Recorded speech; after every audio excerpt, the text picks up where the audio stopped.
Professor ইউনূসের সরকারের একটা বড় সমস্যা হচ্ছে যে তার কিছু ব্লাইন্ড স্পট আছে, মানে যে জায়গাটা অন্ধকার আর কি।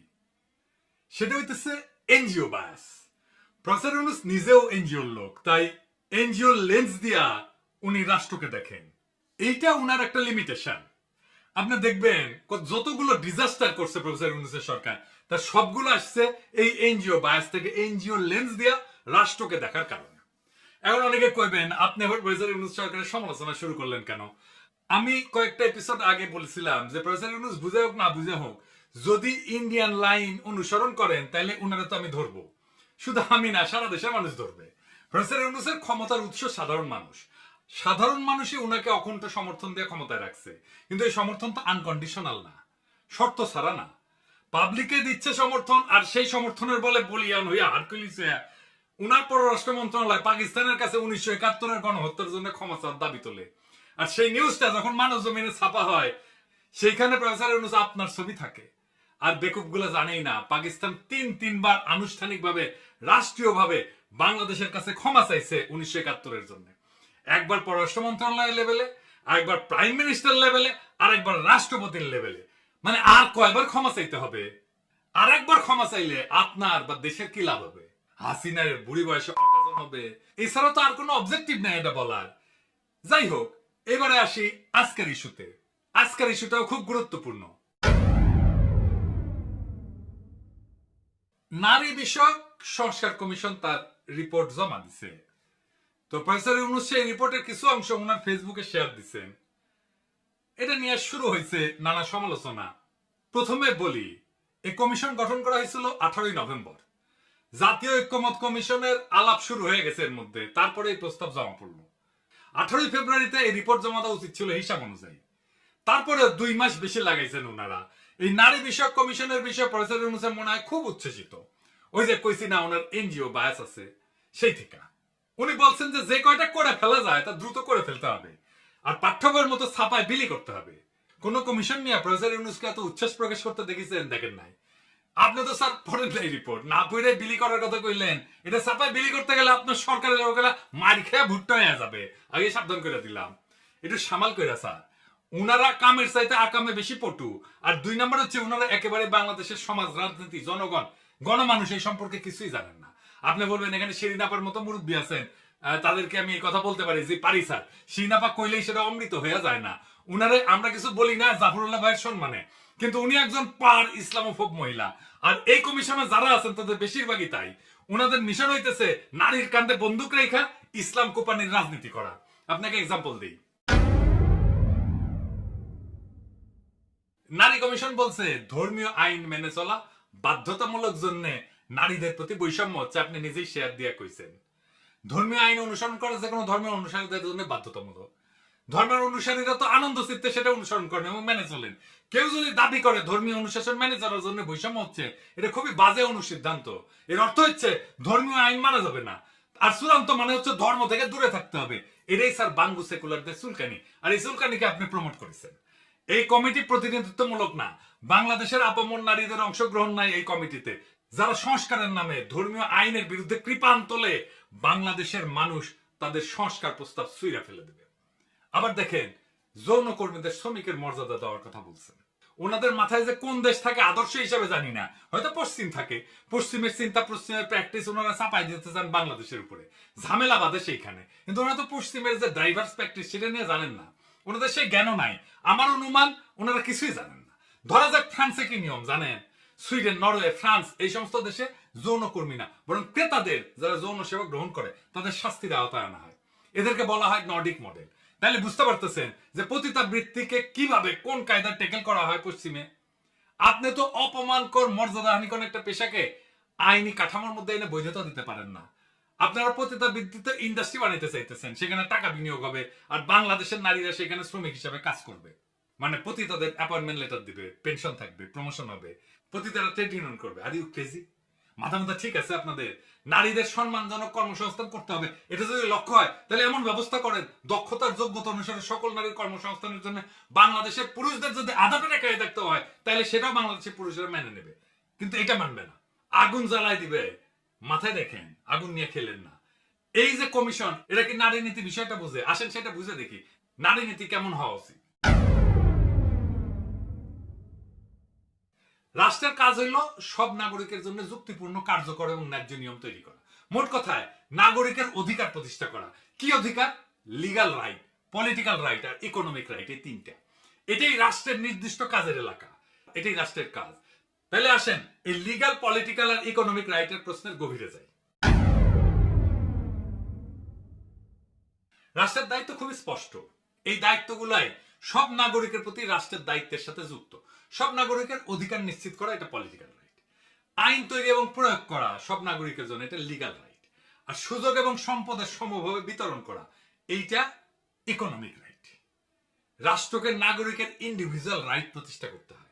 এই নারীবাদীরা ইসলাম কোপানির খায়েশ নিয়ে যেটা করতে যায় সেটা হইতেছে নারীর সম্পত্তির অধিকার নিয়ে কথা বলে।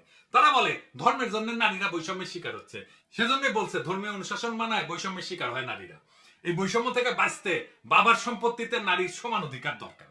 এটা হিন্দু মুসলমান কেউই মানবে না। আচ্ছা বলেন তো, সম্পত্তি তো আমার, সেটা আমি কিভাবে বন্টন করব আমার উত্তরাধিকারের কাছে, সেটা একান্তই আমার ইচ্ছা। এটাকে আইনের ভাষা বলে উইল।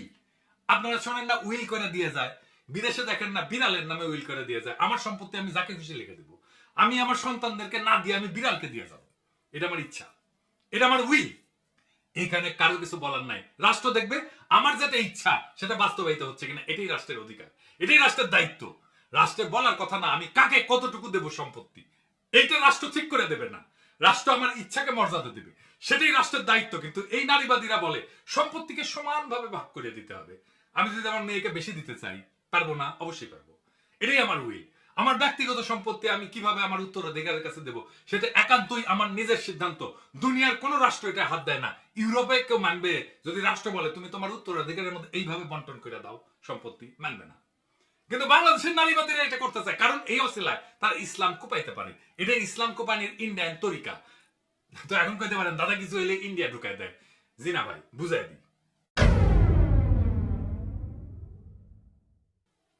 আপনারা ভারতে মুসলমানদের ওয়াকফ সম্পত্তি মোদি গ্রাস করতে চায়, শুনেছেন না?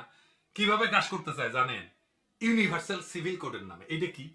এই ওয়াকফ সম্পত্তি যেটা মসজিদ, মাদ্রাসা, কবরস্থান এই তিনদের জন্য দাঁড় করা হয়, তার পরিমাণ হইতেছে 6 লাখ একরের বেশি ভারতে। এটা মুসলমানদের একটা বিরাট বড় সম্পদ, সামাজিক সম্পদ। এই বিশাল সম্পদের উপর আজ সবচেয়ে বড় হুমকি হয়ে উঠছে তথাকথিত ইউনিফর্ম সিভিল কোড। এর মানে হচ্ছে সব ধর্মের জন্য এক আইন চাই। শুনতে খুব সুন্দর, কিন্তু প্রশ্ন হলো এই এক আইনের সুতায় তারা কি মুসলমানদের ধর্মীয় দাতব্য প্রতিষ্ঠানগুলোকে দুর্বল করে দিতে চায়? আসলে চায়। হ্যাঁ, ওয়াকফ মানে হচ্ছে স্থায়ী দান। এই সম্পত্তি কেউ বিক্রি করতে পারে না, উত্তরাধিকার দাবি করতে পারে না। এটা গরিব দুঃখী আর ধর্মীয় কাজে ব্যবহার করা হয়। ইউনিফর্ম সিভিল কোড চালু করে বলা হবে সব দান হবে এক নিয়মে, ধর্মীয় ভিত্তিতে দান না। বোঝা যাচ্ছে না? এর মানে ওয়াকফকে অসাংবিধানিক বলে বন্ধ করার রাস্তা তৈরি করা হচ্ছে। ওয়াকফ বোর্ডকে রাষ্ট্রের নিয়ন্ত্রণে না, মুসলমানদের দানের উপরে সরকার বসে পড়বে। এটা শুধু আইন না, এটা একটা অর্থনৈতিক আক্রমণ। মুসলমানদের সবচেয়ে বড় ধর্মীয় এবং জনহিতকর সম্পদ এখন রাজনৈতিক টার্গেট হয়ে গেছে। তাই ইউনিফর্ম সিভিল কোড এইটা মুসলমানদের অধিকার উচ্ছেদের জন্য। ভারতের মুসলমানদের জন্য এই লড়াই শুধু বিশ্বাসের না, এটা অস্তিত্বের লড়াই। এখন এই ইউনিফর্ম সিভিল কোড হচ্ছে হিন্দুত্ববাদী মোদির অস্ত্র, যা দিয়া মুসলমানদের সম্পদ, তার শক্তিকে, তার সমাজকে খর্ব করতে চায়। এই ইউনিভার্সাল সিভিল কোডের বাংলাদেশি ভার্সন হচ্ছে সম্পত্তিতে নারীর সমান অধিকার। এইটা দিয়ে ইসলাম কোপানি যাবে। এইটা ইন্ডিয়ান প্ল্যান। এই যে দেখেন না কুচুখিতি, এটা স্ট্রংলি এগ্রি করেছে, স্ট্রংলি ইংরেজি কইছে। ইংরেজি যেহেতু কইছে ঠিকই কইছে, তাই না? এবার মিলে যে কুচুখিতির টাকা টুকা যে দেয় ওয়াকার, সে ইন্ডিয়ার বাংলাদেশি প্রজেক্টের এক্সটেনশন সন্দেহ আছে। এইভাবে কে কার কইয়া খেলে সেটা ফসাদ কইরা বাইরে হয়ে যায় মাঝে মাঝে। সম্পত্তিতে নারীর সমান অধিকার দিলে কি সমস্যা হবে? আসেন বুঝে দেখি। প্রথম কথা হচ্ছে এটা ধর্মীয় বিধান। যে যার ধর্মের বিধান মানবে। আমি আমার সম্পত্তি কাকে কিভাবে দেবো এটা ব্যক্তির সিভিল লিগাল রাইট। এটা হাত দেওয়ার অধিকার রাষ্ট্রের নাই। ধর্মের বিধানগুলো তো এমনি আসে নাই, এর পিছনে যা লজিক সেটা আমি যাব না। এটা ধর্মীয় নেতারা ব্যাখ্যা করবেন। আমি আমাদের সোশ্যাল ফেব্রিকের আলাপ করব, যা হাজার হাজার শতাব্দীর ভিতর দিয়ে গড়ে উঠছে। সেই সোশ্যাল ফেব্রিক নষ্ট হয়ে যাবে। কি সেটা? সেটা ভয়ঙ্কর একটা বিষয় হবে। বোন ভাইয়ের চাইতে ধর্মীয় বিধান অনুসারে পিতার সম্পত্তি কম পায়, এটা অঙ্কের হিসাব। কিন্তু সেই কম পাওয়াটা বহুগুণে বাইরে যায় একটা সামাজিক ঘটনায়, একটা সোশ্যাল ইঞ্জিনিয়ারিং এ। আমাদের সমাজে মায়ের পরে একজন ছেলের কাছে সবচেয়ে মূল্যবান সম্পর্কটা কোনটা? কোনটা? মামা। দুইবার মা ডেকে আমরা এই মামার সম্পর্কটা তৈরি করি। আমি যে আবদার এমনকি মায়ের কাছেও করতে পারি না, সেই আবদার আমাদের কালচারে মামার কাছে করতে পারি। মামার বাড়ির আবদার এটা বলি না, এটা কি মামার বাড়ি পাইছো এটা বলি না। এটা কেমনে আসে? ওই সোশ্যাল ইঞ্জিনিয়ারিং এর জন্য যেই অতিরিক্ত সম্পত্তি পায় মামা, তার কারণে এমন একটা মধুর কেমিস্ট্রি মামার উপরে পড়ে যে মামার সম্পত্তির উপরে, মামার বাড়ির উপরে ভাগনার একটা আলাদা অধিকার জন্মায়, সামাজিক অধিকার, ভালোবাসার অধিকার। ওই যে বলে না, তাই তাই তাই মামার বাড়ি যাই, মামা দিল দুধ ভাত দুয়ারে বসে খাই। তারপরে ওই যে আই ছেলেরা আই মেয়েরা ফুল তুলিতে যায়, ফুলের মালা গলায় দিয়ে মামার বাড়ি যায়, মামার বাড়ি মধুরহারি, মামা ভাগ্নে যেখানে আপদ নাই সেখানে। এই যে মামার ভাগ্নের কেমিস্ট্রি আমাদের সমাজে এটা আর কোথাও পাবেন না। কাকার সাথে এই কেমিস্ট্রি হয় না কেন? কারণ ওই ধর্মের অনুশাসন শুধু সম্পত্তির অধিকার ঠিক করে দেয় নাই, সেটার সাথে সোশ্যাল ইঞ্জিনিয়ারিং করে দিচ্ছে যেন বোনের ছেলে মেয়ের মামার উপর এক স্নেহের, ভালোবাসা, নির্ভরতার একটা সম্পর্ক তৈরি হয়। এই নারীবাদীরা সেটাও ভেঙে দিবে। আপনি দেখছেন এরা এতটাই নির্বোধ, যারা 1000 বছর ধরে গড়ে ওঠা একটা সমাজকে মুহূর্তের মধ্যে কলমের খোঁচায় ধ্বংস করে দিতে চায়। এতই নির্বোধ এরা। প্রফেসর ইউনূস মাঝে মাঝে ভুলে যান উনি কোথায় থেকে ক্ষমতা পেয়েছেন, ওনার ক্ষমতার উৎস কি। আমরা এটা ওনাকে মনে করে দিতে চাই। উনার ক্ষমতার উৎস বাংলাদেশের আপামর জনগণ। এই আপামর জনগণই প্রফেসর ইউনূসের সরকারকে ক্ষমতায় রাখছে। প্রফেসর ইউনূসের ক্ষমতার উৎস মানুষ। এটা যতক্ষণ পর্যন্ত মনে রাখবেন ততক্ষণ পর্যন্ত প্রফেসর ইউনূস শক্তিশালী। সাধারণ মানুষ উনার পিছন থেকে সরে গেলে উনি শক্তিহীন। ওনাকে উষ্টা দেওয়ার জন্য অনেকে মুখায় আছে, ইন্ডিয়া মুখায় আছে, ওয়াকার মুখায় আছে, বিএনপি মুখায় আছে, আওয়ামী লীগ মুখায় আছে। এরা কেউ সফল হইতে পারতেছে না, কারণ সাধারণ মানুষ পাহাড়ের মতো দৃঢ় ঐক্য নিয়ে প্রফেসর ইউনূসের পিছনে দাঁড়াইছে। প্রফেসর ইউনূস তার এই ক্ষমতার উৎসকে যদি অস্বীকার করেন, সেই মুহূর্তে ওনার পতন, ওনার সমস্ত শত্রু ওনাকে ধ্বংস করে ফেলবে। তাই প্রফেসর ইউনূসের প্রতি এটা সতর্ক বার্তা। বাংলাদেশের সাধারণ মানুষের ধর্মীয় বিশ্বাস, সামাজিক মূল্যবোধ এর বিরুদ্ধে কখনো দাঁড়াবেন না। আপনি মনে রাখবেন বাংলাদেশের খুব সাধারণ মুসলিম সমাজ আপনার পিছনে দাঁড়াইছে। তার সমস্ত সমর্থন, আত্মার সমস্ত শক্তি নিয়ে আপনি শক্তির ভালোবাসাকে উপেক্ষা করবেন না। এর পরিণতি হবে ভয়ানক। এই নারী নীতিতে কি আছে আমরা পুরোটা পড়ে দেখিনি, কিন্তু যে স্যাম্পল বা ট্রেলার দেখলাম তাতে বাংলাদেশের সাধারণ মানুষ শঙ্কিত। আমি আশা করব সাধারণ মানুষের সংখ্যাকে গুরুত্বের সাথে বিবেচনা করবেন। এই নারী নীতি ব্যাপক পর্যালোচনা ছাড়া কোনো সংস্কারের পথে অগ্রসর হওয়া উচিত হবে না। প্রফেসর ইউনূস আপনি যদি এই জাতির উপরে ভর কইরা এই দেশের মানুষকে পেছনে রেখে হঠাৎ করে এমন কিছু চাপায় দেন যা এই সমাজ চেনে না, মানে না, বিশ্বাস করে না, তাহলে এই জাতি কিন্তু এক সময় আপনাকে প্রশ্ন করবে। আপনার শক্তি কিন্তু বিদেশি মিডিয়া না বা ডোনাররা না, আপনার শক্তি এই দেশের আপামর জনগণ, মুসলমান, তাদের সন্তান, যাদের হৃদয়ে আপনার উপরে এখনো বিশ্বাস আছে। আপনি যদি সেই বিশ্বাস ভেঙে ফেলেন, যদি ধর্মীয় বিশ্বাস, সামাজিক মূল্যবোধ, পারিবারিক কাঠামোকে না বুঝে বিদেশি এনজিওর ফর্মুলা দিয়ে রাষ্ট্র চালাইতে যান, তাহলে আপনি টিকবেন না। কারণ এই দেশ কোনো ল্যাবরেটরি না, এই জাতি গিনিপিগ না। এই জাতি 24-এর বর্ষা বিপ্লবের রক্তে দাঁড়ানো, ইসলামের শেকড়ে বাঁধা, সামাজিক পারিবারিক বন্ধনে গড়া জাতি। এটাই আপনার ক্ষমতার আর বৈধতার উৎস। আপনি যদি এই জাতিকে এনজিও বানাইতে চান, তাহলে এই জাতি আপনাকে রাজনীতির ইতিহাসে একটা দুঃখজনক ব্যর্থতা হিসেবে মনে রাখবে। এখনো সময় আছে, সাধারণ মানুষের ভাষা বোঝেন, ধর্মের প্রতি তাদের আবেগ বুঝেন, এই মাটির গন্ধ বুঝেন। না বুঝলে আপনি থাকবেন হয়তো পদে, কিন্তু মানুষের হৃদয়ে থাকবেন না। মনে রাখবেন এই জাতি অনেক ধৈর্য ধরে, কিন্তু একবার যদি জায়গা ওঠে ফাগুনের আগুনের মতো ছড়ায় পড়ে, সেই আগুন কিন্তু কারো ক্ষমতা দেখে না, পদ দেখে না, অতীত দেখে না, ইতিহাস দেখে। ইতিহাসের এক সময়ের মহানায়কের স্মৃতি বিজড়িত বাসভবন মুহূর্তেই গুড়ায় দেয় প্রবল ঘৃণায়। তাই সতর্ক হন, সংলগ্ন হন, এবং সবচেয়ে বড় কথা, মানুষের কথা শোনেন, আমাদের কথা শোনেন। আপনার ক্ষমতার আসল মালিক তারাই। ইনকিলাব জিন্দাবাদ।